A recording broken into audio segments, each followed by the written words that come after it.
الرجيم بسم الله الرحمن الرحيم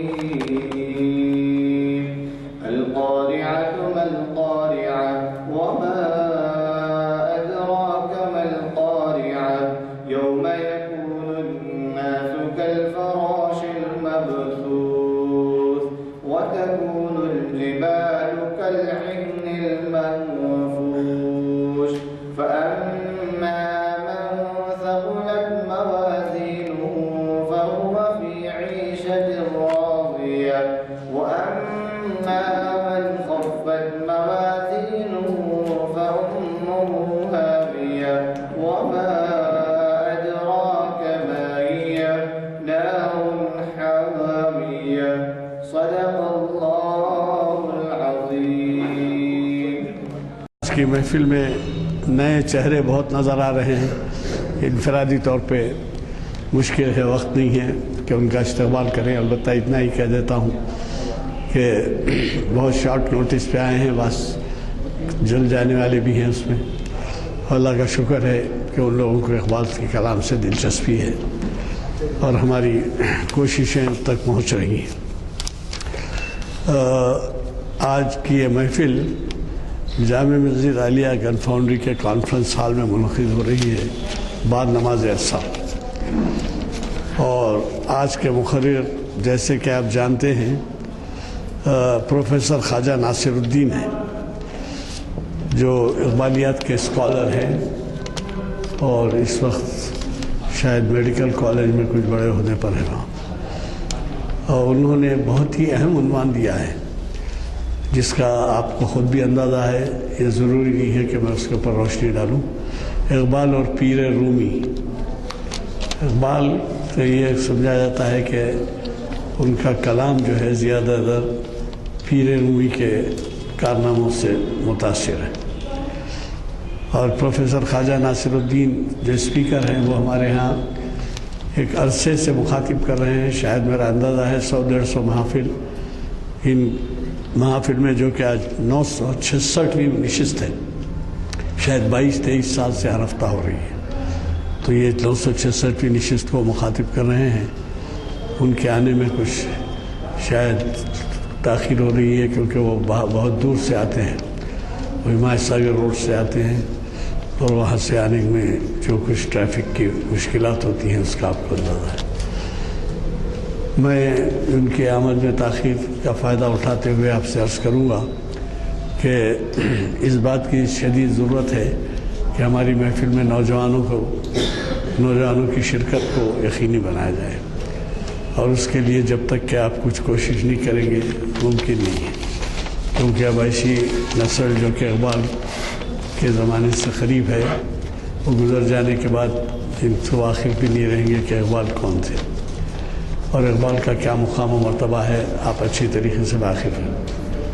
آپ کو اس کا بھی پتہ ہے کہ اقبال کا جو بین الاقوامی پوزیشن ہے وہ اتنا بڑا ہے، شاید ہی کسی کے کلام کی اتنے زبانوں میں ترجمہ ہوا ہے جتنا کہ اقبال کا. اور شاید ہی اقبال کے بارے میں جتنے تقاریر ہوئے ہیں اتنے کسی اور جگہ ہوئے ہوں. اس طرح سے ہمارے لیے ایک مبارک موقع رہتا ہے یہ، کیونکہ پاکستان سے آنے والے بھی یہ کہتے ہیں، آپ کی کوششوں کو خراج عقیدت بخشتے ہیں اور یہ کہتے ہیں کہ صاحب پاکستان میں بھی یہ اتنی پابندی سے محافل نہیں ہوئے جتنے کہ آپ کے پاس ہوتے ہیں. اور پھر میں کہوں وجہ کیا ہے؟ وجہ آپ کا تعاون ہے. اگر آپ تعاون نہیں کرتے تو ظاہر ہے ہمارے لیے کوئی آسان کام نہیں تھا ہر ہفتہ. اور پھر آپ کو جو ہے آپ اس بات سے بھی شاید واقف ہو جائیں تو خواہش کر سکتے ہیں، پہلی جو نشست ہوئی تھی 22-23 سال پہلے، اس نشست کا نمبر، اس نشست کی تاریخ، اس نشست کا مقرر اور اس نشست کا عنوان، یہ پوری فہرستیں یہ جو آپ دیکھ رہے ہیں کہ آج 967ویں نشست ہے. پورے 967 میں 967 نشستوں کے یہ تفصیلات موجود ہیں فہرست کے اندر. اگر کوئی صاحب دلچسپی رکھتے ہو تو کہہ دیں شبیر احمد صاحب ہے وہ فراہم کر دیں گے. اور پھر میں آپ سے یہ بھی عرض کروں گا کہ ہمارے مقررین میں یہ نہیں ہے کہ صرف حیدرآباد کے لوگ ہیں. ہمارے مقررین میں نہ صرف بیرون ریاست کے بلکہ بیرون ملک کے اور بیرون پاکستان کے بھی بعض آئے ہیں تو انہوں نے بھی شرکت کی ہے. بہرحال آپ سے گزارش یہ ہے کہ اس بات کی کوشش کریں آپ کہ یہ سلسلہ جاری رہے.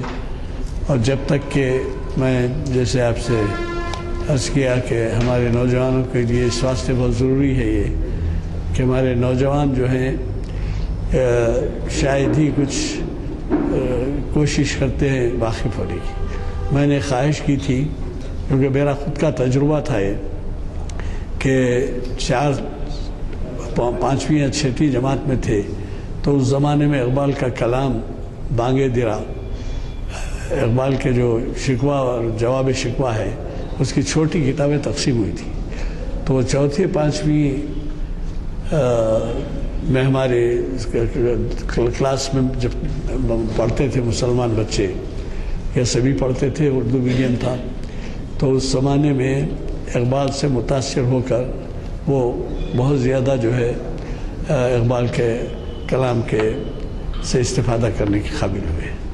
لیکن آج یہ ہے، آج ہمارے کالج کا ہو یا گریجویشن کا ہو، کسی پوسٹ گریجویشن کی ڈگری کا ہو، اس سے اگر آپ خواہش کریں پوچھیں اس سے تو شاید ہی وہ جو ہے اقبال کے بارے میں کچھ زیادہ واقفیت کا بات ہے. اور یہ بھی آپ کو معلوم ہے کہ اقبال کے بارے میں کہا جاتا ہے کہ ان کا جو ہے یہ جی آئیے بیٹھیے ابھی جانے میں دے رہے ہیں نا، بیٹھیے میں ابھی آپ کو موقع دوں. تو یہ شاید ان لوگوں کو، ان بچوں کو جو ہے کوئی اس کا علم ہے کہ وہ اقبال کو اس زمانے میں نوبل پرائز کے لیے کہا گیا. سفارش مختلف اداروں سے ہوئی تھی لیکن وہ کارآمد نہیں ہوئی کیونکہ وہ انگریزوں کا دور تھا اور انہوں نے اتنا ہی کیا کہ ڈاکٹر محمد اقبال کو سر محمد اقبال کا خطاب دیا. سر کا خطاب کہتے ہیں، نائٹ ہوڈ کہتے ہیں، وہ جو کراؤن یعنی بادشاہ کی طرف سے ہوتا ہے، انگلستان کے شہنشاہ کی طرف سے. تو ان کو جو ہے سر محمد اقبال کا خطاب دے کر خاموش کیا گیا ان کے شائقین کو. تو لہذا وہ بھی ایسی بات رہی کہ جس میں بہت افسوس کی بات ہے کہ اقبال کی قدر اس زمانے میں بھی برابر نہیں ہوئی.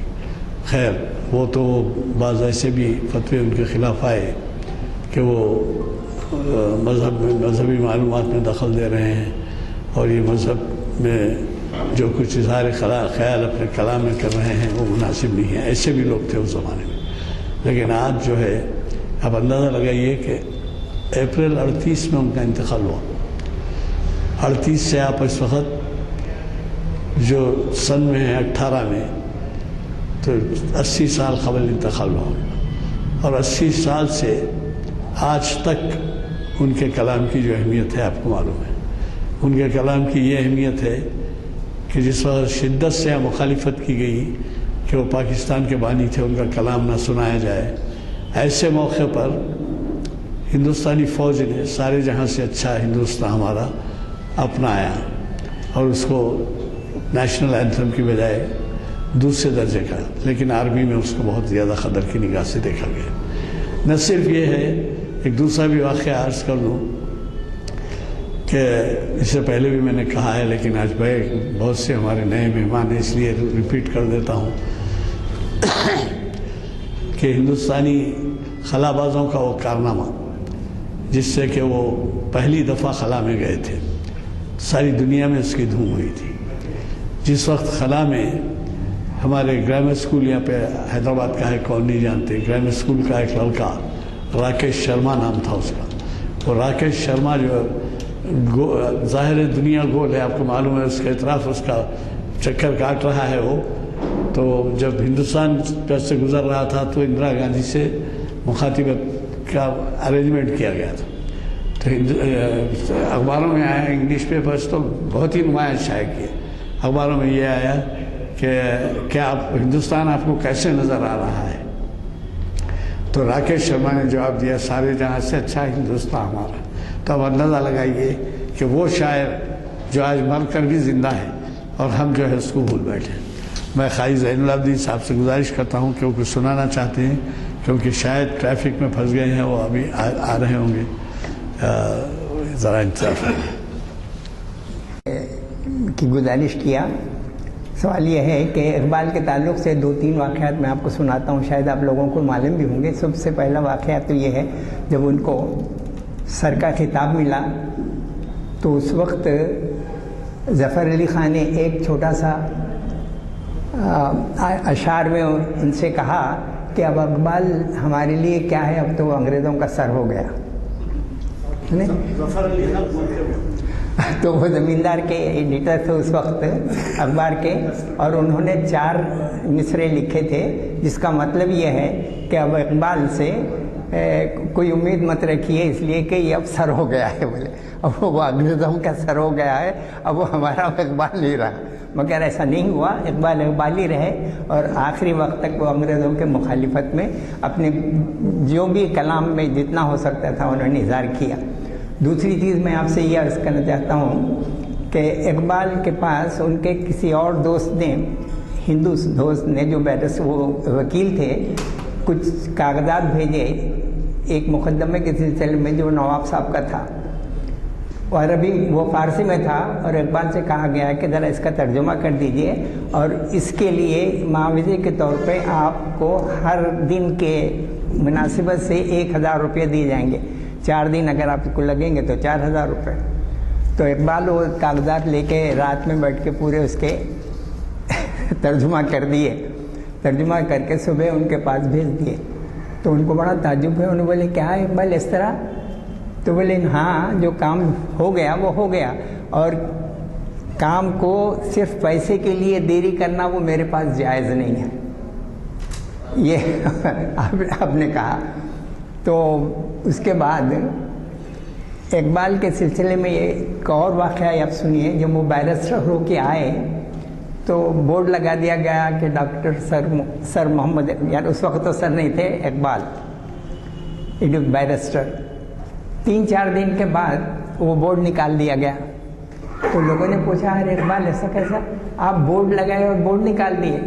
تو اقبال نے کہا کہ یہ 1 مہینے کے لیے جو مجھے آمدنی چاہیے تھی وہ مجھے مل گئی ہے، اس لیے میں آگے بورڈ لگا کے وہ لوگوں کو وہ نہیں کرنا چاہتا. 1 مہینے کی جو مجھے آمدنی چاہیے تھی وہ مل گئی. اب ان کے کلام میں سب سے زیادہ جس کے اوپر لوگ بولتے ہیں، سنتے ہیں، وہ لا الہ الا اللہ ہے. خودی کا سر نہاں لا الہ الا اللہ، اور خودی ہے تیر حساں لا الہ الا اللہ. یہ دور اپنے ابراہیم کی تلاش میں ہے، صنم کدہ ہے جہاں لا الہ الا اللہ. کیا ہے تو نے متاع غرور کا سودا، فریب سود و زیاں لا الہ الا اللہ. یہ مال و دولت تے دنیا یہ رشتہ و پیوند، بتانے وہم گماں لا الہ الا اللہ. خرد ہوئی ہے زماں و مکان کے زناری، نہ ہے زماں نہ مکان لا الہ الا اللہ. یہ نغمہ فصل گلو لالا کا نہیں پابند، بہار ہو کے خزاں لا الہ الا اللہ. اگرچہ بت ہیں جماعت کی آستینوں میں، مجھے ہے حکم ازاں لا الہ الا اللہ. شکریہ.